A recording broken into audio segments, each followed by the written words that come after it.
بسم الله الرحمن الرحيم. السلام عليكم ورحمة الله وبركاته. إن الحمد لله نحمده ونستعينه ونستغفره ونعوذ بالله من شرور أنفسنا وسيئات أعمالنا. من يهده الله فلا مضل له ومن يضلل فلا هادي له. أشهد أن لا إله إلا الله وحده لا شريك له وأشهد أن محمدا عبده ورسوله صلى الله عليه وسلم. أما بعد، فيا أيها الإخوة الكرام ويا أيها الأخوات الكريمات rahimani wa rahimakumullah. Kembali kita bersyukur kepada Allah Subhanahu wa taala, memuji Allah Subhanahu wa taala di mana Allah Azza wa Jal masih memberikan banyak kenikmatan, kesempatan kepada diri-diri kita untuk melanjutkan apa-apa yang telah kita kaji dari buah karya guru kita Syekh Muhammad ibn Sa'id Raslan hafizahullah, di mana walhamdulillah kita telah sampai pada bab amarallahu bil ijtima'i 'alal haqq, di mana Allah Azza wa Jalla memerintahkan akan persatuan di atas kebenaran. Maka ini yang akan kita kaji insyaallah di sore hari ini, tepatnya pada halaman ke-93 dari buah karya guru kita hafizahullah. Nah. Bismillahirrahmanirrahim. Ahsanallahu ilaikum wa ghafarallahu lakum wa lana wa lis-sami'in wal hadirin ajma'in. Qala al-musannif wal-'allama Abu Abdullah Muhammad ibn Sa'id Raslan hafizahullahu ta'ala. أمر الله بالاجتماع على الحق. قال المصنف رحمه الله وحفظه: أمر الله سبحانه وتعالى الأمة بالاجتماع والائتلاف واتحاد الكلمة، على أن يكون الأساس لهذا الاجتماع الاعتصام بكتاب الله وسنة رسول الله صلى الله عليه وسلم. Hasbuk. Kata penulis hafizahullah, sungguh Allah Azza wa Jal memerintahkan umat atas persatuan, atas perkumpulan, atas bersatunya kata dan kalimat-kalimat mereka. Ala an yakuna al-asasu li hadha al-ijtima' al-i'tisamu bi kitabillahi wa sunnati rasulih, di mana wajib atas pondasi dari persatuan ini adalah berpegang teguh terhadap Al-Quran dan sunnah Rasul sallallahu alaihi wasallam. Maka Allah Azza wa Jal memerintahkan kepada umat manusia untuk bersatu. Akan tetapi Allah Azza wa Jal juga mengikat persatuan ini dengan syarat, yaitu syaratnya adalah sesuai dan dibangun di atas Al-Quran dan sunnah Nabi alaihi salatu wassalam. Makanya Allah Azza wa Jalla berfirman, wa'tasimu bihablillahi jami'an wa la tafarraqu. Bersatulah dan berpegang teguhlah dengan tali Allah seluruhnya, wala tafarraqu, dan jangan berpecah belah. Menunjukkan persatuan yang sebenarnya yang Allah Azza wa Jalla inginkan dari umat ini ialah persatuan dengan tali Allah. Dengan tali Allah. Dan tali Allah didefinisikan dan ditafsirkan oleh ulama ahli tafsir dengan 3 hal. Yang pertama adalah Al-Quran, yakni berpegang teguhlah kalian dengan tali Allah seluruhnya, yakni dengan Al-Quran. Penafsiran yang kedua, berpegang teguhlah kalian dengan tali Allah seluruhnya, ialah sunnah. Yang ketiga ialah berpegang teguhlah kalian dengan tali Allah yakni dengan kesepakatan para salaf. Dan jangan berpecah belah. Maka ini menunjukkan bahwasanya persatuan yang sebenarnya adalah persatuan yang dibangun di atas Al-Quran, Sunnah, dan kesepakatan para salaf. Maka inilah persatuan hakiki. Makanya Al-Imam Ahmad Ibnu Hanbal rahimahullah ketika ditanya tentang makna jamaah, makna persatuan, Al-Imam Ahmad menjawab, illam yakunu ashabal hadithi fala adri man hum. Kalau jamaah yang diinginkan oleh Nabi sebagai kelompok yang selamat, golongan yang selamat, bukan ahli hadis, bukan ahli sunnah, bukan ahli jamaah, maka saya tidak tahu lagi siapa mereka. Maka saya tidak tahu lagi siapa mereka. Makanya Al-Imam Abdullah ibn al-Mubarak rahimahullah ketika ditanya tentang makna jamaah, golongan yang selamat, yang seseorang mesti bersandar kepadanya, mengacu kepadanya, menjadikannya sebagai timbangan, kata Abdullah ibn al-Mubarak, al-jama'atu Abu Bakrin wa Umar. Al-jama'ah itu adalah Abu Bakar dan Umar. Apa maksudnya? Yakni jamaah, golongan yang selamat itu adalah para sahabat Nabi. Itulah golongan yang selamat yang mengacu kepada kesepakatan para salaf di dalam memahami Al-Quran dan Sunnah. Naam. Ahsanallahu ilaikum.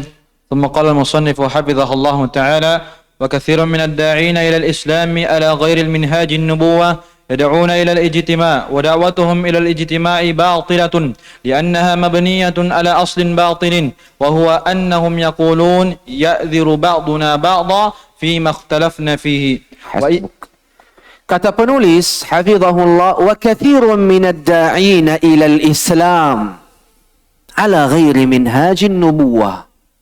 Kebanyakan dari orang-orang yang katanya mengajak kepada Islam itu tidak berada di atas manhaj Nabi, tidak berada di atas konsep Nabi.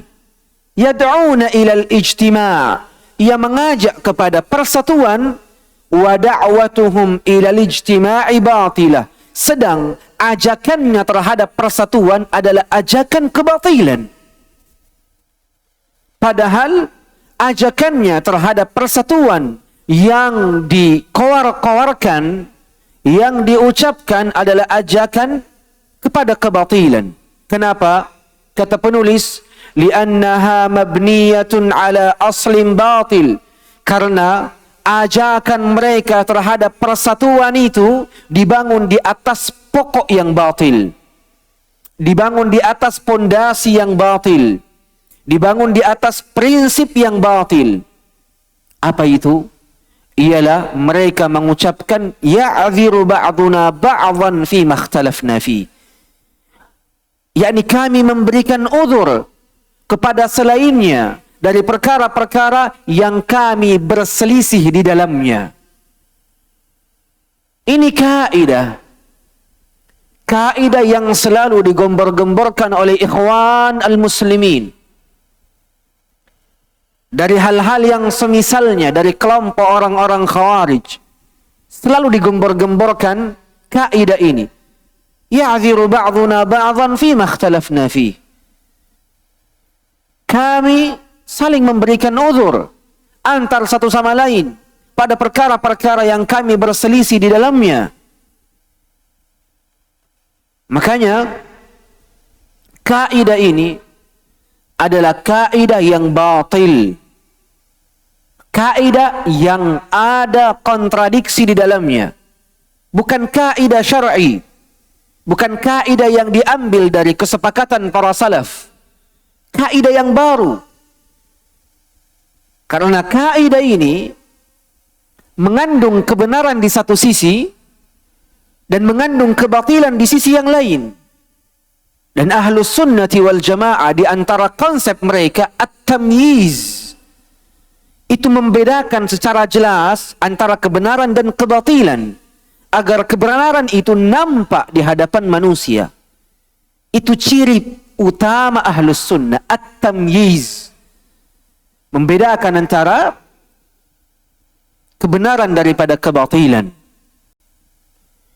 Kenapa kaidah ini benar di satu sisi dan batil di sisi yang lain? Kita akan jelaskan detailnya mengapa hal atau kaidah ini demikian. Kita jelaskan dulu sisi kebatilannya. Kaidah ini ialah ya'dhiru ba'duna ba'dan fima ikhtalafna fi. Kami akan saling memberikan uzur antara satu sama lain pada perkara-perkara yang kami berselisih di dalamnya. Maka penulis akan membantahnya insyaallah, dan kami akan tambahkan faedah insyaallah tabaraka wa taala. Naam. ثم قال المصنف حفظه الله تعالى: وإذا فإذا وقع اختلاف في الاعتقاد أو كانت مخالفة لرسول الله صلى الله عليه وسلم فلا بأس، يعين بعضنا بعضا فيما اتفقنا فيه ويعذر بعضنا بعضا فيما اختلفنا فيه، هذا أصل فاصل. Hasbuk. Kata penulis, kaidah ini saling memberikan uzur antar satu sama lain pada perkara-perkara yang kami berselisih di dalamnya adalah kaidah yang batil. Kenapa? Karena kalau kaidah ini digunakan, maka boleh adanya silang pendapat, boleh adanya perselisihan di dalam masalah akidah.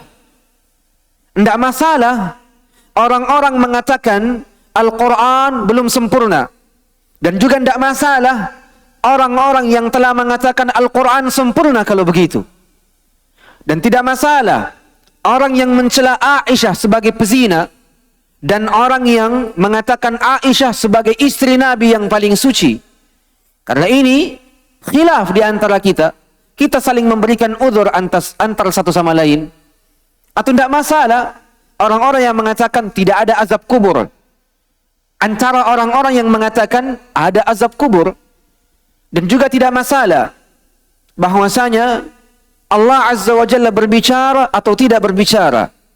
Ini khilaf di antara kita, maka kita saling memberikan uzur. Apakah demikian? Kata penulis membantahnya, kalau kaidah ini diaplikasikan, maka konsekuensinya ialah akan muncul perselisihan dalam masalah akidah, atau menyelisihi sunnah Rasulullah. Itu tidak mengapa. Makanya ada sebuah ucapan yang indah diucapkan oleh seorang tabi'iyun jalilun masyhur, ialah Sa'id ibn al-Musayyib. Tatkala ada seseorang yang salat dalam keadaan yang sangat lama, berdirinya lama, kemudian rukuknya lama, kemudian sujudnya lama, pada salat sunnah 2 rakaat sebelum subuh. 2 rakaat sebelum subuh. Ada juga riwayat yang lain, yaitu masuk seseorang kepada Sa'id ibn al-Musayyib di dalam sebuah masjid. Tiba-tiba orang ini tidak menyempurnakan tumakninanya pada setiap rangkaian salat. Cepat, dan terlalu cepat salatnya.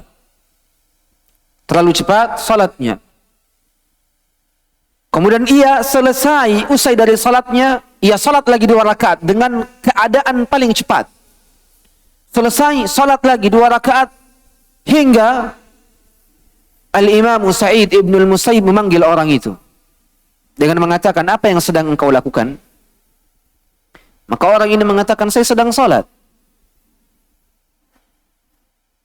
Kemudian Sa'id ibn al-Musayyib mengatakan, salat itu tidak seperti itu. Salat itu hendaknya dilakukan dengan tumaknina. Bukan cepat seperti itu, kemudian salat lagi 2 rakaat, selesai, berdiri lagi salat 2 rakaat, yang penting cepat, tuntas salatnya. Maka orang ini mengatakan, wahai imam, yakni Sa'id ibn al-Musayyib, apakah aku akan diazab oleh Allah karena salatku? Apakah aku akan diazab oleh Allah karena salatku? Kata Sa'id ibn al-Musayyib, tidak. Tapi engkau akan diazab oleh Allah karena menyelisihi sunnah. Maka ibadah, kalau tidak dilakukan sebagaimana sunnah Nabi alaihi salatu wassalam, maka Allah azza wa jalla akan mengazab seseorang dari sisi itu karena menyelisihi sunnah. Jadi jikalau seseorang mengambil kaidah ini, memberikan udzur antara satu sama lain dalam masalah yang kita berselisih di dalamnya secara mutlak, dan ada orang-orang yang menyelisihi sunnah Nabi, kemudian kita katakan tidak mengapa, maka ini adalah keyakinan dan prinsip yang sangat berbahaya, prinsip yang membinasakan. Yu'inu ba'duna ba'dan fima ittafaqna fi wa ya'dhiru ba'duna ba'dan fima ikhtalafna fi. Kami saling tolong menolong dalam perkara-perkara yang disepakati, dan kami saling memberikan udzur dalam perkara-perkara yang kami saling berselisih. Ini kaidah batil. Ini kaidah batil. Kenapa? Al-Imam Ibn Taymiyah mengatakan al-ikhtilafu fil masailil khabariyatil ilmiyati la yu'dharu fi. Perbedaan, perselisihan dalam masalah-masalah akidah tidak ada udzur di dalamnya.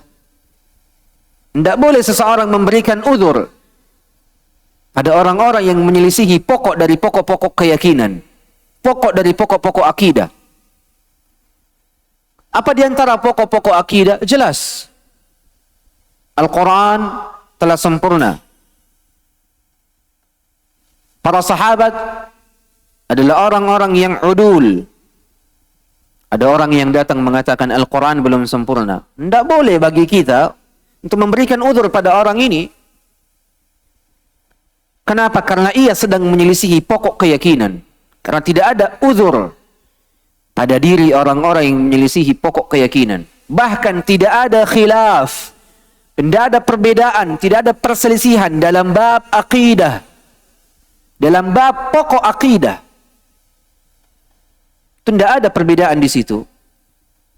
Makanya Al-Imam Syatibi rahimahullah mengatakan al-ikhtilafu fil usul bid'atun wa dhalalah. Al-ikhtilafu fil usul bid'atun wa dhalalah. Perbedaan dalam masalah pokok adalah kebid'ahan dan kesesatan. Perselisihan dalam masalah pokok adalah kebid'ahan dan kesesatan. Bahkan Al-Imam Ibnu Abdul Barr rahimahullah di dalam kitabnya Jami' Bayanil Ilmi wa Fadli menukilkan kepada kita tentang kesepakatan para ulama. Kata Imam Ibn Abdul Barr, ajma'al ulama'u, para ulama sepakat, annal mukhti'a fi usulid din ghairu ma'dzur, bahwasanya orang-orang yang keliru dalam pokok-pokok agama itu tidak diberikan uzur. Tidak diberikan uzur bagi orang-orang yang keliru dalam pokok agama, keyakinan yang telah disepakati, kesepakatan dalam masalah-masalah fiqhiyah. Harus dipahami ya, karena sebahagian orang saat ini salah paham tentang masalah usul dan furu'. Ada orang yang mengatakan usul itu akidah, furu' itu fikih. Salah. Ini keliru. Tidak boleh diartikan usul itu akidah dan furu' itu fikih. Itu keliru. Karena sebagian orang mengatakan perselisihan dalam bab usul tidak boleh. Adapun perselisihan dalam bab furu' itu boleh. Jadi kalau begitu, definisinya ialah perselisihan dalam bab akidah tidak boleh. Tapi kalau perselisihan dalam bab fikih boleh. Sekarang orang yang mengingkari salat dengan mengatakan salat itu sunnah, diberikan uzur? Tidak. Padahal salat pembahasan fikih. maka salah paham. Kalau ada orang yang menafsirkan usul itu akidah, furu' itu fikih, salah. Yang benar itu usul adalah sesuatu yang disepakati. Furu' sesuatu yang boleh bagi seseorang berijtihad di dalamnya dan belum ada kesepakatan. Mau masalahnya akidah, mau masalahnya fikih dan selainnya. Itu makna usul dan furu'. Maka jangan diartikan usul akidah, furu' fikih. Jadi orang-orang mengingkari zakat. Orang-orang mengatakan zakat itu sunnah. Boleh berikan uzur? Tak boleh. Karena zakat yang hukumnya wajib, itu ada kesepakatan. Walaupun ia adalah masalah fikih, tapi ia masuk ke dalam masalah usul. Kenapa masalah usul? Karena masalah usul adalah sesuatu yang telah disepakati sedari dulu. Itu penafsiran yang paling afdal. Maka keliru jika ada yang memahami usul adalah aqidah, furu' adalah fikih. Karena dengan pemahaman ini, seseorang akan berkata, selama perbedaannya dalam masalah fikih, maka tidak menjadi masalah. Maka tidak menjadi masalah. Sebagai contohnya, mengeluarkan zakat fitrah dengan bentuk uang. Itu kesepakatan di kalangan para salaf, dari sahabat Nabi, di mana uang di zaman mereka ada. Tapi mereka tetap mengeluarkan zakat fitrahnya dengan bentuk makanan. Itu kesepakatan di zaman para sahabat. Maka jikalau muncul khilaf belakangan, fal khilafu la yu'tabar. Maka khilafnya tidak diakui. Karena selama ada kesepakatan dari sahabat Nabi, dan itu terwariskan kesepakatan itu kepada para sahabat Nabi, maka tidak boleh lagi seseorang menyelisihi sunnah Nabi alaihi salatu wassalam. Fal mizan huwa sunnah. Timbangannya adalah sunnah Nabi. Qauli, fi'li, taqriri. Baik dari sisi ucapan, amalan, ataupun pengakuan. Itu harus dipahami, ini konsep ini harus benar-benar dipahami. Makanya kata Asy-Syaikh hafizahullah, kalau kaidah ini diamalkan, maka tidak masalah ada perbedaan dalam pokok-pokok keyakinan. Boleh bagi seseorang mengatakan Al-Quran belum sempurna. Boleh bagi seseorang mengatakan para sahabat Nabi seluruhnya dan kebanyakannya kufur sepeninggal Muhammad. Itu kan pokok-pokok keyakinan yang diselisihi. Kalau ini diaplikasikan, kita saling memberikan udzur pada perkara-perkara khilaf di antara kita, maka apa yang tersisa dari agama ini? Maka apa yang tersisa dari agama ini? Dan jikalau kita mengatakan boleh dan memberikan udzur pada orang-orang yang tidak mengikuti sunnah Nabi alaihi salatu wassalam, setelah nampak, setelah terang benderang petunjuk padanya, apalagi yang tersisa dari sunnah Nabi kalau begitu? Kita sedang tidak berbicara pada diri orang-orang jahil dan orang-orang awam yang memang tidak tahu sunnah.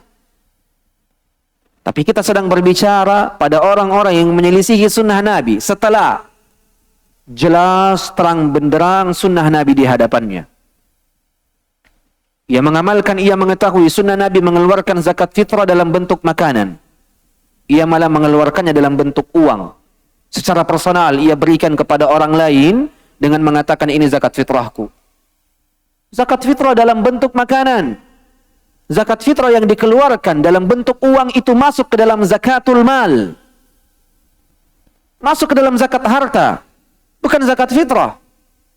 Itu harus dipahami. Karena ini sunnah Nabi alaihi salatu wassalam. Dia sudah tahu, malah dia selisihi. Kita berikan udzur orang-orang seperti ini padahal telah nampak jelas pengetahuannya tentang sunnah Nabi? Tidak. Adapun awam yang menyelisihi sunnah Nabi, jahil, belum paham. Maka wajib bagi diri kita untuk menjelaskan kepada mereka tentang hakikat kebenaran, tentang hakikat sunnah Nabi yang harus dijadikan sebagai tolak ukur dalam beramal. Maka sebagaimana ucapan Asy-Syaikh hafizahullah, ini adalah pokok dan kaidah yang rusak. Syekh Shalih Al-Fauzan ketika diterangkan padanya kaidah ini, kata beliau, hadhil qaidah ala itlaqiha batila. Kaidah ini kalau diaplikasikan secara umum dan mutlak, maka ia adalah kebatilan. Kenapa? Li'annaha tuaddi ila taswibi kulli qawlin walau kana mukhalifan lil kitabi was sunnah. Karena kaidah ini mengajak kepada membenarkan setiap ucapan, walaupun ucapan itu menyelisihi Al-Quran dan Sunnah. Ini orang-orang yang mengatakan bahwasanya tidak wajib salat, tidak wajib zakat, tidak wajib puasa. Kita silang pendapat di sini. Kita berikan uzur. Kalau kita berikan uzur menunjukkan kita benarkan ucapannya, padahal telah jelas menyelisihi Al-Quran dan Sunnah. Makanya kaidah ini kaidah yang batil ketika dijadikan sebagai kaidah yang sifatnya umum, kaidah mutlak. Ini ucapan dari Syekh Shalih Al-Fauzan. Kaidah ini mengajak kepada membenarkan setiap ucapan walaupun telah jelas ucapan itu menyelisihi Al-Quran dan Sunnah. Itu mesti untuk dipahami. Kemudian Syekh katakan, kalau kaidah ini diaplikasikan, maka akan ada silang pendapat dalam masalah akidah, dalam masalah tauhid. Dan Syekhul Imamul Mujaddid Muhammad ibn Abdul Wahhab ibn Sulaiman At-Tamimi rahimahullah mengatakan, masailut tauhid laysat min masailil ijtihad. Permasalahan-permasalahan tauhid bukan masalah-masalah yang dibolehkan seseorang berijtihad di dalamnya. Bahkan kata Syekh Muhammad ibn Abdul Wahhab, man khalafa fiha fahuwa mukhti'un dal. Siapa yang berselisih, berbeda pendapat dalam masalah tauhid dari ahlus sunnati wal jamaah, maka ia adalah orang yang keliru dan sesat. Makanya muncul sebuah kaidah, la yajuzu taqlidu fi babil i'tiqad. Tidak boleh ada sikap taklid pada bab-bab akidah. Tidak boleh. Bab akidah, keyakinan, wajib bagi setiap manusia untuk beriman berdasarkan keyakinan dan ilmu yang ia miliki. Tidak boleh taklid, oh Ustaz Fulan meyakini begini, kalau begitu saya juga ikut-ikutan meyakininya. Tidak boleh. Tidak boleh, haram taklid dalam bab akidah. Hukumnya haram. Apa itu haram? Berdosa. Ini antara poin-poin yang hendaknya diperhatikan para jamaah sekalian rahimani wa rahimakumullah. Maka kaidah ini adalah kaidah yang batil. Kenapa kaidah yang batil? Karena kaidah ini kalau diaplikasikan secara umum dan secara mutlak, maka ia mengajak kepada membenarkan setiap ucapan walaupun ucapan itu telah jelas menyelisihi Al-Quran dan Sunnah. Orang-orang yang berselisih dengan kita itu tidak tercela selama ia berada pada salah satu dari 4 perkara. Yakni, fulan berbeda pendapat denganku, fulan berselisih denganku, masalah agama. Ia tidak tercela selama ia berada dalam satu dari 4 perkara. Yang pertama, fulan tidak tercela jikalau ia berselisih dengan orang lain dalam bab agama selama masalahnya dan problemnya adalah masalah ijtihadiyah, fiqhiyah. Masalah yang dibolehkan ijtihad di dalamnya, dan ia adalah masalah-masalah fikih yang boleh seseorang berijtihad di dalamnya. Bukan masalah-masalah pokok keyakinan. Itu hal yang pertama. Hal yang kedua, seseorang boleh berbeda pendapat dengan orang lain dalam masalah agama, dan ia tidak tercela selama ia berselisih pada perkara yang memang tidak ada dalil yang jelas di dalamnya.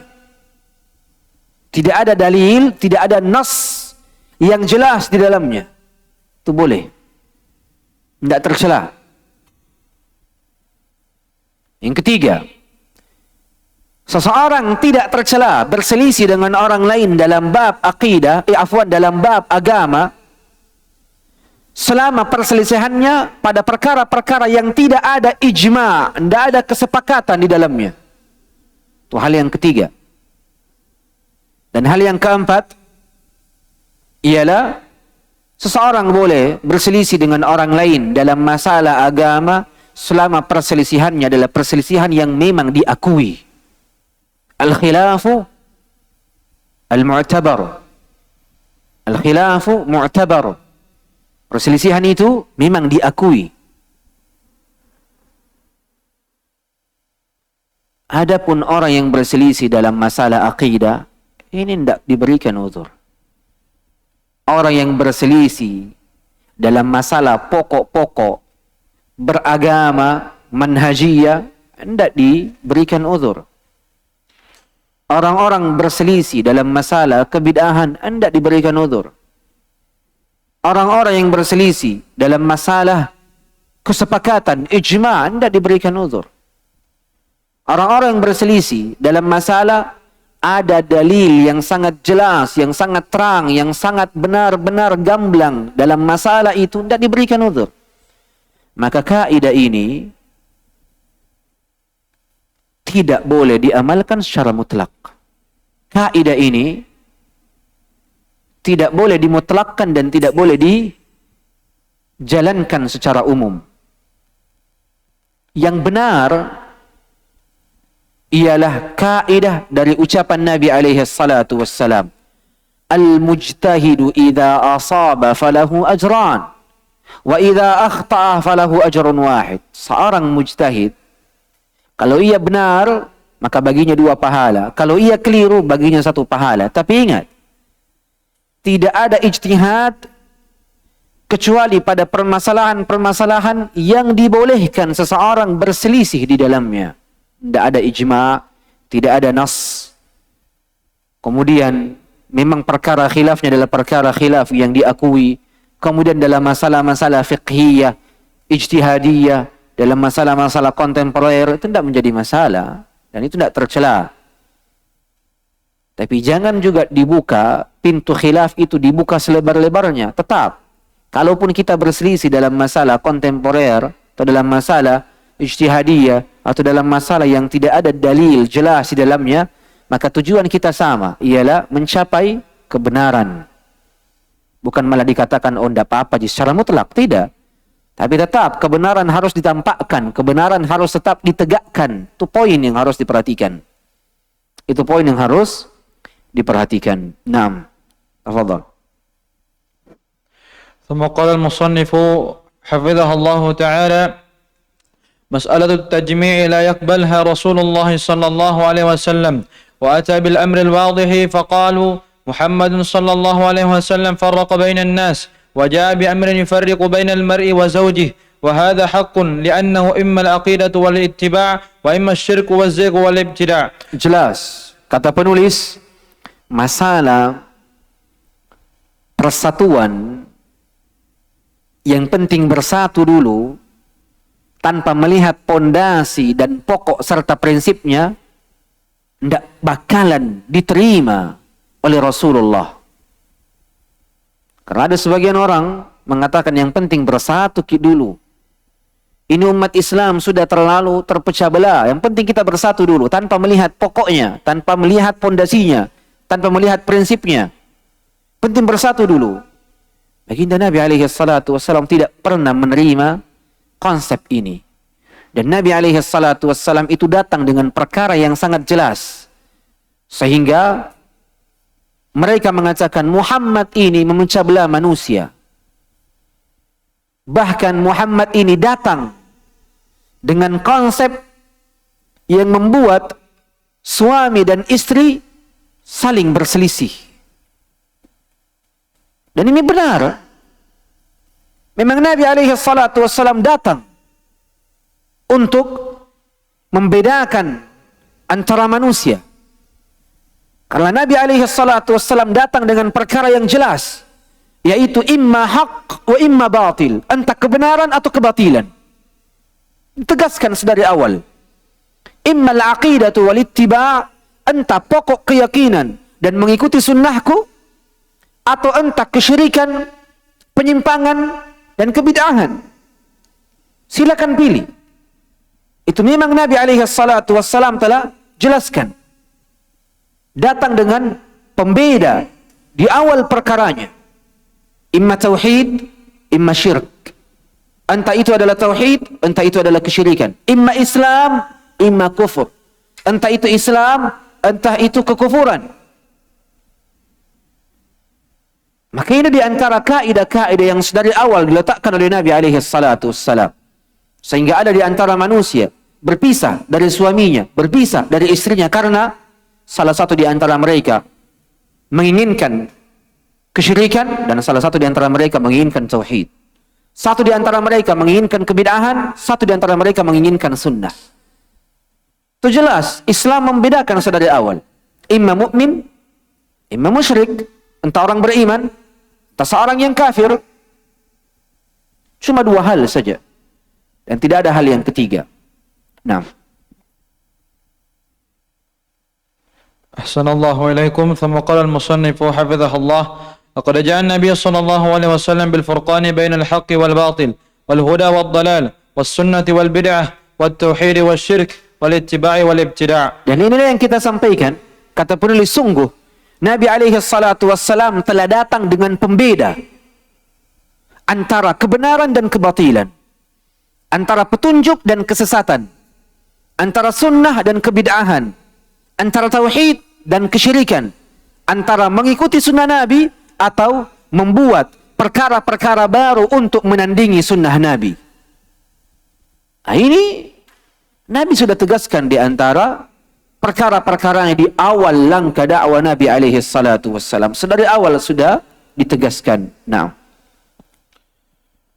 ثم قال المصنف حفظه الله: فمنهج التجميع على أن يأذر بعضنا بعضا فيما اختلفنا فيه يضر ولا ينفع. Kalau begitu, kata penulis, manhaj bersatu dulu, nanti diurus belakangan masalah prinsip, pokok dan pondasi, yaitu saling memberikan udzur antara satu sama lain dalam perkara-perkara di mana kita berselisih di dalamnya.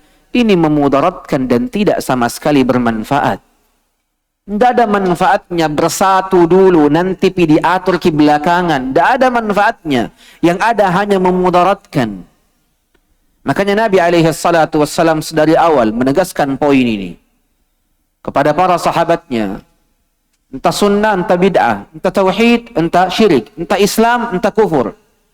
Karena tolak ukur persatuan yang diinginkan oleh Allah Azza wa Jalla ialah persatuan yang dibangun di atas kebenaran yang bersumber dari Al-Quran dan Sunnah, bukan hanya tentang jumlah yang banyak. Bukan hanya tentang jumlah yang banyak. Makanya Al-Fudail ibn Iyad rahimahullah mengatakan, alaika bituruqil huda. Alaika bituruqil huda. Wajib atas kalian, ikat diri kalian dengan jalan-jalan petunjuk. Wala yadurruka qillatus salikin. Dan tidak memudaratkanmu sedikitnya orang-orang yang berjalan di atasnya. Wa iyyaka wa turuqad dhalala, dan berhati-hatilah engkau dari jalan-jalan kesesatan. Wala taghtar bi kathratis salikin atau bi kathratil halikin. Jangan pernah engkau tertipu dengan jalan-jalan kesesatan, dengan banyaknya orang-orang yang berjalan di atasnya dari orang-orang yang akan binasa. Maka dari ucapan Al-Imam Al-Fudail ibn Iyad, al-ibratu bil haq la bi'adadil muwafiqin. Tolak ukurnya adalah kebenaran Al-Quran dan Sunnah berdasarkan pemahaman para salaf. Bukan tolak ukur itu dengan angka dan jumlah orang-orang yang menyetujui kita. Jadi jangan karena amalan ini yang paling banyak dilakukan oleh manusia, lantas kita hukumi bahwa amalan ini adalah kebenaran. Tidak. Karena tolak ukur kebenaran tidak diukur dari jumlah orang yang melakukannya, dari jumlah orang yang menyetujuinya, atau dari jumlah orang yang membolehkannya, tapi kebenaran diukur dari Al-Quran, sunnah, dan kesepakatan para salaf radhiyallahu anhum ajma'in. Makanya melazimkan diri dengan sunnah adalah hakikat dari persatuan. Mengikat diri dengan sunnah, beramal dengan sunnah adalah hakikat dari persatuan. Makanya Allah Azza wa Jalla memberikan kepada kita sebuah kaidah. Apa itu? Isabatus sunnah khairum min kathratil amal. Mencocoki sunnah lebih baik daripada banyaknya amalan. Lebih baik daripada banyaknya amalan. Kenapa? Karena Allah Azza wa Jalla berfirman di dalam Al-Quran, dalam surat Al-Mulk. Kata Allah, Alladhi khalaqal mauta wal hayata liyabluwakum ayyukum ahsanu amala. Ialah Allah Azza wa Jalla yang telah menciptakan kematian, menciptakan kehidupan untuk menguji kalian. Siapa di antara kalian ahsanu amala, yang lebih baik amalannya, bukan yang lebih banyak amalannya, tapi yang lebih baik amalannya. Wal ahsan huwal ikhlas wal ittiba. Dan tolak ukur baiknya sebuah amalan diukur dari dua hal: seberapa ikhlas dirinya dan seberapa ia mencocoki sunnah. Makanya banyak di antara manusia harus ditekankan lagi kaidah ini. Apa itu? Terkhusus pada salat sunnah 2 rakaat sebelum salat subuh. Sebagian orang kalau masuk masjid melihat, oh masih ada 10 menit sampai qomat, saya salat 2 rakaat dulu. Maka dia salat 2 rakaat dengan cara apa? Memanjangkan bacaannya, memanjangkan rukuknya, memanjangkan sujudnya, karena katanya masih ada 10 menit. Sedangkan sunnah Nabi alaihi salatu wassalam pada salat 2 rakaat sebelum subuh ialah at-takhfif, meringankannya. Nabi kalau salat 2 rakaat sebelum subuh, yang dibaca pada rakaat pertama qul ya ayyuhal kafirun, yang dibaca pada rakaat kedua qul huwallahu ahad. Beliau meringankan 2 rakaat sebelum salat subuhnya, dan ini sunnah. Ini sunnah. Jadi kalau ada 2 orang, yang pertama mencocoki sunnah dengan membaca di rakaat pertama qul ya ayyuhal kafirun, rakaat kedua qul huwallahu ahad, dan meringankan salat sunnah 2 rakaat sebelum subuhnya, dan orang yang kedua ada yang salat 2 rakaat sebelum salat subuh dalam keadaan memanjangkan bacaannya, memanjangkan rukuknya, memanjangkan sujudnya. Sekarang kita tanya, yang mana yang lebih baik? Masuk dalam kaidah. Apa kaidahnya? Isabatus sunnah khairum min kathratil amal. Mencocoki sunnah itu lebih baik daripada banyaknya suatu amalan, panjangnya suatu amalan. Itu poin yang harus diperhatikan. Itu poin yang harus diperhatikan. Dan bukan maksudnya hendak boleh memanjangkan bacaan dalam salat-salat sunnah. Boleh pada salat-salat sunnah mutlak yang engkau lakukan, pada salat-salat sunnah yang lain. Tapi khusus untuk salat sunnah al-fajr, itu hukumnya dan sunnahnya dari Nabi at-takhfifu, diringankan. Diringankan. Ini poin yang harus dipahami. Ini poin yang harus dipahami. Maka manhaj bersatu dulu, nanti di belakangan urusan prinsip, urusan pokok, urusan keyakinan, mau sama ataupun tidak, kita saling memberikan udzur dulu. Yang penting kita bersatu dulu. Ini adalah manhaj, konsep yang memberikan mudarat dan tidak bermanfaat sama sekali. Kenapa? Jelaskan ucapan penulis hafizahullah. Naam. ثم قال المصنف حفظه الله لأن الذي لا يأخذ بالجادة ولا يسير على السوية لا يمكن أن يتأتى منه خير، كيف وهو مخالف لخير البرية صلى الله عليه وسلم، وكل خير في اتباع من سلف، وكل شر في الابتداع من خلف. Karena manhaj bersatu dulu, nanti pi urusan pokok, nanti pi urusan prinsip, nanti pi urusan akidah. Kalau ada perbedaan kita saling memberikan udzur dulu. Yang penting bersatu dulu. Kenapa manhaj ini, konsep ini tidak bermanfaat, malah memberikan mudarat? Karena konsep ini itu tidak mengambil Islam secara hakiki, tidak dibangun di atas ajaran Islam secara hakiki. wala yasiru ala sawiyah, dan konsep ini tidak berjalan di atas keselarasan dengan konsepnya Nabi alaihi salatu wassalam. Makanya kata penulis, la yumkinu an yata'atta minhu khair. Maka konsep ini tidak mungkin datang kebaikan darinya. Bagaimana mungkin konsep ini bersatu dulu, nanti urusan prinsip belakangan, keyakinan belakangan. Bagaimana mungkin ini akan mendatangkan kebaikan sedangkan ia menyelisihi manusia yang terbaik? Ialah baginda Nabi alaihi salatu wassalam. Lihat, seandainya Nabi mengaplikasikan konsep ini, yang penting bersatu dulu, nanti belakangan urusan keyakinan, urusan pokok, maka tidak mungkin Nabi sedari awal mengatakan kepada kaumnya, qulu la ilaha illallah tuflihu. Wahai kaumku, ucapkan la ilaha illallah, tiada Tuhan yang berhak diibadahi kecuali Allah, maka engkau akan selamat. Pasti Nabi akan mengatakan, yang penting kita bersatu dulu. Tidak masalah engkau menyembah Al-Uzza, Al-Lat, atau Al-Manah. Penting kita bersatu dulu. Urusan belakang nanti keyakinan. Urusan belakang dulu nanti tauhid. Urusan belakang nanti perkara-perkara mengisahkan Allah pada setiap amalan. Mustahil Nabi mengucapkan di akhir hayatnya dengan ucapan-ucapan laknat. Kata Nabi alaihi salatu wassalam, la'natullahi 'alal yahudi wan nasara ittakhadhu qubur anbiya'ihim masajid. Semoga Allah melaknat orang-orang Yahudi dan orang-orang Nasrani, di mana mereka telah menjadikan kuburan-kuburan nabi-nabi mereka sebagai tempat beribadah.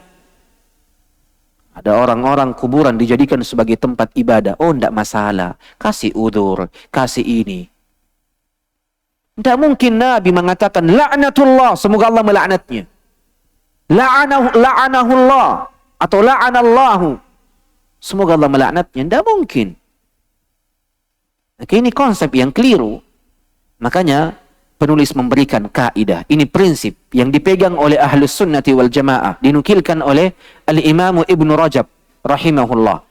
Kata beliau, kullu khairin fi ittiba'i man salaf wa kullu syarrin fi ibtida'i man khalaf. Seluruh kebaikan terdapat dalam mengikuti para salaf, dan seluruh keburukan terdapat dalam perkara-perkara yang baru dari hal-hal yang dibuat-buat oleh orang-orang belakangan. Maka jangan melihat dan jangan mengambil contoh dari orang-orang belakangan. Ambil contoh dari para salaf, orang-orang terdahulu yang telah sukses, yang telah selamat, yang telah lulus dalam kehidupan dunianya untuk mendapatkan kenikmatan abadi dalam kehidupan akhiratnya. Kullu khairin fi ittiba'i man salaf wa kullu syarrin fi ibtida'i man khalaf. Jadikan ini sebagai prinsip, kaidah dalam kehidupan kita. Karena Al-Imam Asy-Syatibi menjelaskan sebuah kaidah, la yutlabul ijtima'u ma'a tarkil haqq. Jangan pernah mengharapkan persatuan ketika engkau meninggalkan kebenaran. Jangan pernah mengharapkan persatuan ketika engkau meninggalkan kebenaran, meninggalkan Al-Quran, meninggalkan sunnah, meninggalkan kesepakatan para salaf. Jangan pernah mengharapkan persatuan dengan jenis yang demikian. Kenapa? Karena ketika engkau mengharapkan persatuan, kemudian engkau meninggalkan kebenaran itu sendiri dan berharap akan persatuan, maka persatuan itu hanyalah sebuah angan-angan belaka. Fanasallallahu as-salamata wal afiyah. Naam. أحسن الله إليكم. ثم قال المصنف حفظه الله لقد دعا الدين الحنيف إلى الاجتماع والائتلاف ونهى عن الفرقة والاختلاف. قال سبحانه وتعالى واعتصموا بحبل الله جميعا ولا تفرقوا. وقال تعالى وما آتاكم الرسول فخذوه وما نهاكم عنه فانتهوا. وقوله وما آتاكم الرسول فخذوه يعني في مسائل العقيدة والعمل والعبادة. وهل يمكن لأحد أن يخرج شيئا مما جاء به الرسول صلى الله عليه وسلم مما دل عليه هذا الأمر الإلهي الكريم؟ الجواب لا، لأن هذا الأمر الإلهي شامل لأصول الدين وفروعه الظاهرة والباطنة، وجاء به الرسول صلى الله عليه وسلم وما جاء به الرسول صلى الله عليه وسلم يتعين على العباد الأخذ به والاتباعه ولا تحل مخالفته وما نص عليه النبي صلى الله عليه وسلم من حكم شيء فهو كما نص عليه الله عز وجل من يطيع الرسول فقد أطاع الله لا رخصة لأحد في ترك شيء جاء به النبي صلى الله عليه وسلم ولا يجوز تقديم قول أحد على قول الله تبارك وتعالى والله عز وجل يقول لنا وما آتكم الرسول فخذوه وما نهاكم عنه فانتهوا. Hasbuk. Maka agama ini, agama yang benar ini, agama Islam mengajak pemeluknya kepada persatuan. Tapi persatuan yang dibangun di atas sunnah. Makanya kata Imam Syatibi, al-ijtima'ul ma'muru bih.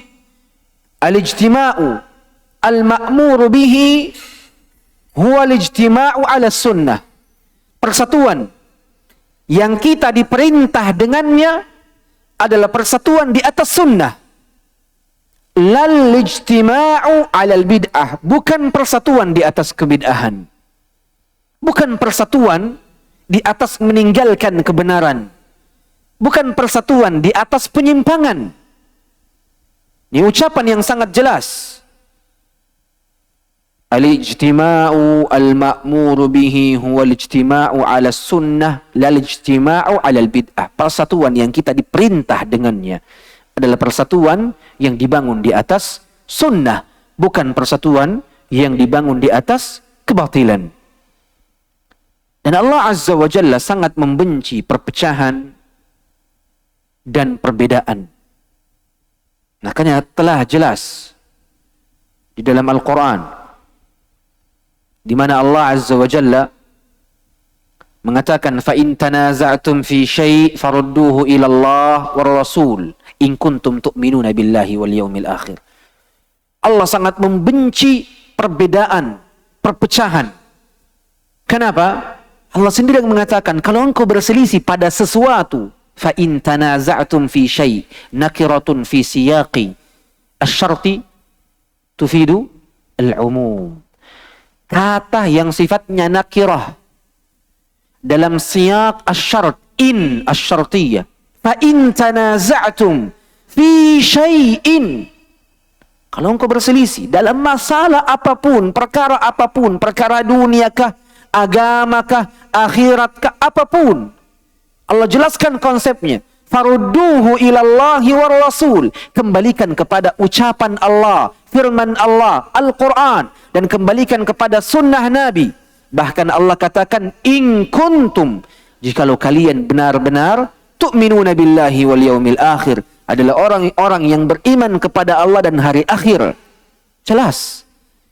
Maka lihat bagaimana Allah Azza wa Jalla menggantungkan keimanan. Syarat keimanan adalah mengembalikan seluruh perbedaan, seluruh perselisihan kepada Al-Quran dan Sunnah. Itu poin yang harus dipahami. Wa ma ataakumur rasulu fakhudhu wa ma nahakum anhu fantahu. Apa-apa yang Rasulullah datang dengannya, maka ambillah. Dan apa-apa yang Rasulullah melarang darinya, maka berhentilah.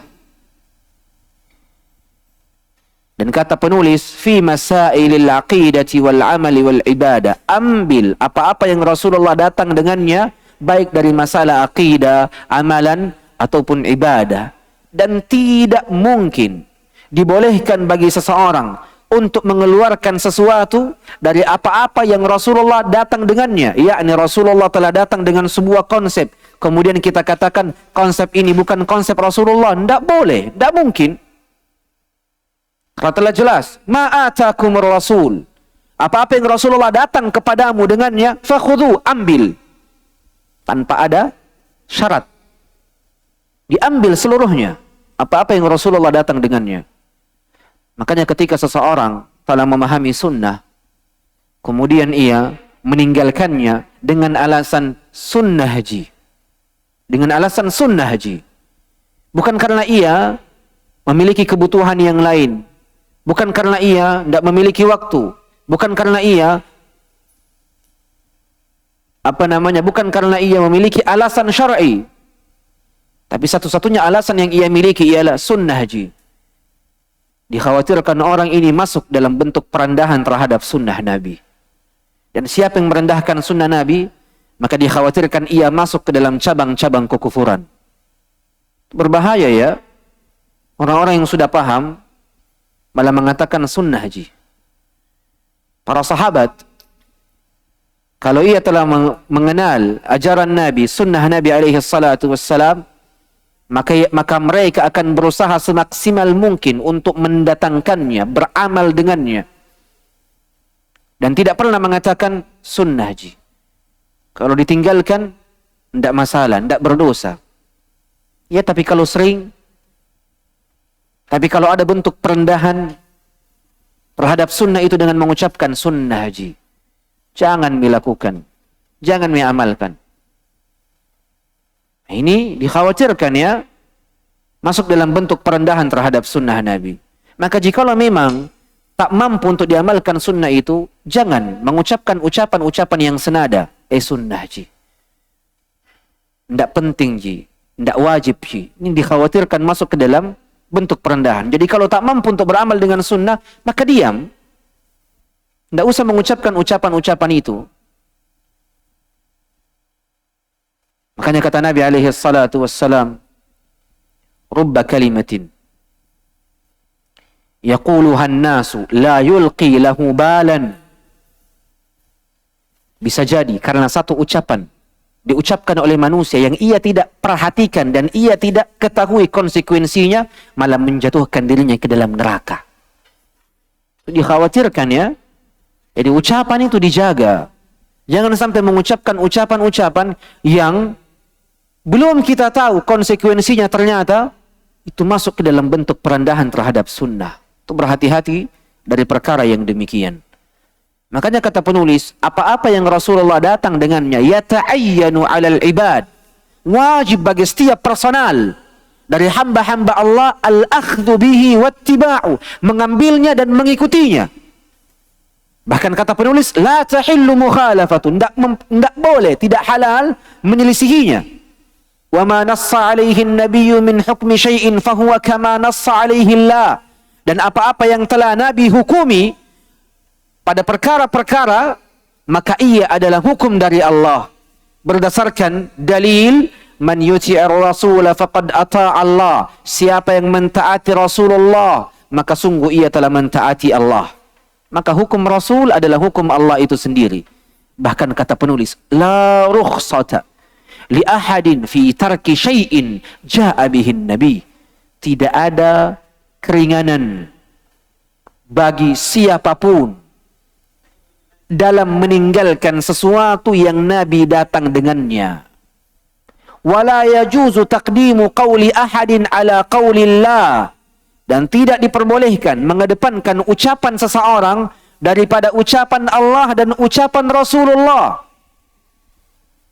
Ucapan Rasulullah jelas, mengeluarkan zakat fitrah dalam makanan. Tiba-tiba ada orang mengatakan, Abu Hanifah membolehkan mengeluarkan zakat fitrah dengan uang.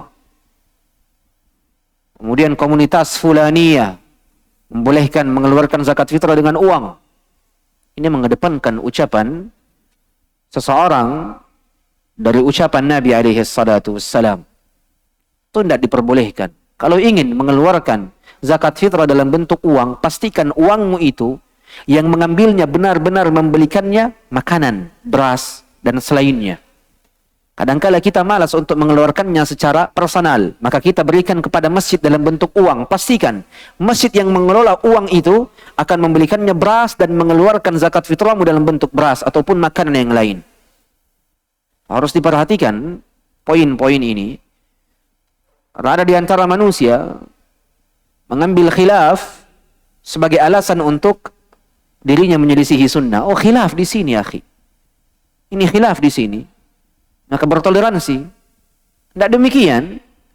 Khilaf, kalaupun khilafnya mu'tabar, diakui, tetap tujuan daripada diri-diri kita bukan untuk membuka lebar-lebar khilaf itu, tapi tujuan kita adalah untuk mencapai kebenaran. Antum khilaf dengan ana, antum khilaf dengan fulan, dudukkan permasalahannya, sebutkan dalilmu dan sebutkan dalilnya untuk mencapai kebenaran. Bukan untuk bermudah-mudahan memilih ucapan apapun yang sesuai dengan hawa nafsu kita. Oh, ini mudah yang saya lakukan, kenapa? Lebih mudah untuk diri saya. Tidak demikian seseorang beragama. Itu tetap tujuannya adalah kebenaran. Tujuannya adalah apa-apa yang Rasulullah sallallahu alaihi wasallam lakukan, mencocoki amalan Nabi alaihi salatu wassalam. Naam. Tafadhal. أحسن الله إليكم وبارك الله فيك. ثم قال المصنف حفظه الله تعالى: فالشريعة بمفرداتها داخلة في هذا الأمر الإلهي الكريم، وكل ما جاء به الرسول صلى الله عليه وسلم من الإيمان والعمل داخل في هذا الأمر الإلهي الكريم، فيجب علينا أن نتلقى العقيدة من رسول الله صلى الله عليه وسلم لا من أفكار الناس ولا من نظرهم ولا من أذواقهم ولا من مواجيدهم، لا من المتكلمين ولا من الصوفية ولا من الزائغين الضالين الذين يتبعون مناهج التجميع في مسائل الاعتقاد إلى غير ذلك من المناهج المنحرفة. وقد قال الله سبحانه وتعالى: يا أيها الذين آمنوا أطيعوا الله ورسوله ولا تولوا عنهم وأنتم تسمعون. وأمرنا الله عند التنازع بالرد إلى كتابه وإلى سنة رسوله صلى الله عليه وسلم. قال تعالى: يا أيها الذين آمنوا أطيعوا الله وأطيعوا الرسول وأولي الأمر منكم فإن تنازعتم في شيء فردوه إلى الله والرسول إن كنتم تؤمنون بالله واليوم الآخر ذلك خير وأحسن تأويلا. قال ابن كثير رحمه الله: أطيعوا الله أي اتبعوا كتابه، وأطيعوا الرسول أي خذوا بسنته، وأولي الأمر منكم أي فيما أمروكم به من طاعة الله ولا في معصية الله، فإنه لا طاعة لمخلوق في معصية الخالق. وقوله فإن تنازعتم في شيء فردوه إلى الله والرسول، قال مجاهد وغير واحد من السلف أي إلى كتاب الله وسنة رسوله. هذا أمر من الله عز وجل بأن نرد كل شيء تنازع فيه الناس من أصول الدين وفروعه إلى الكتاب والسنة. قال تعالى: فإن تنازعتم في شيء، هذا شرط، وفي شيء نكرة في سياقه فتدل على الأموم، فمهما نزعت أحدا في أمر من الأمور من أمور الدنيا أو الآخرة فرد إلى الكتاب والسنة تجد قطع النزاع ورفع الشقاق، وإنما يشقى الناس بالبعد عن الامتثال أمر الله تبارك وتعالى. Hasbuk.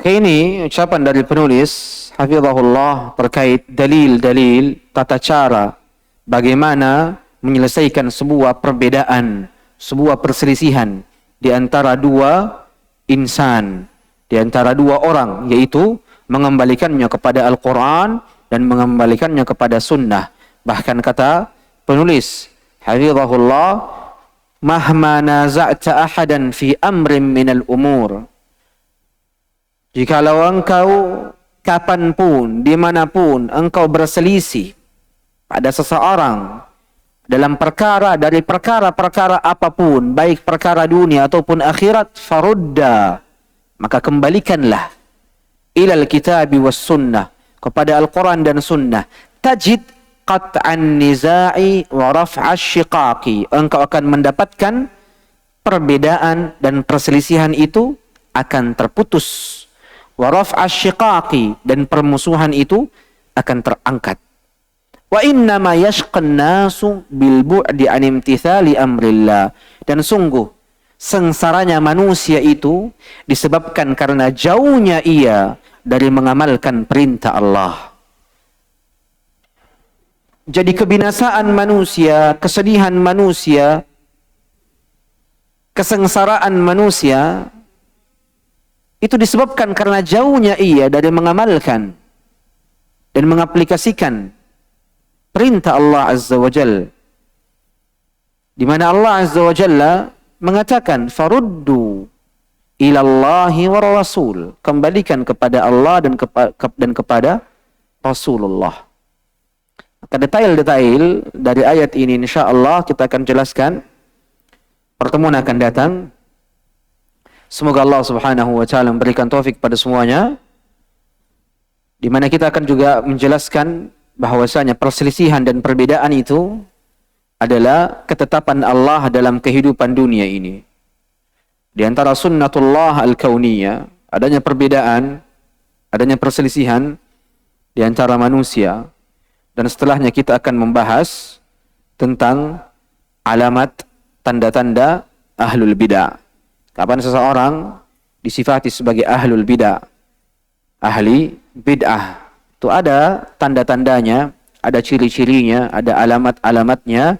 InsyaAllah kita akan jelaskan secara mendetail. Semoga Allah Subhanahu wa taala memberikan taufik kepada semuanya. Subhanakallahumma wa bihamdik, asyhadu an la ilaha illa anta, astaghfiruka wa atubu ilaik.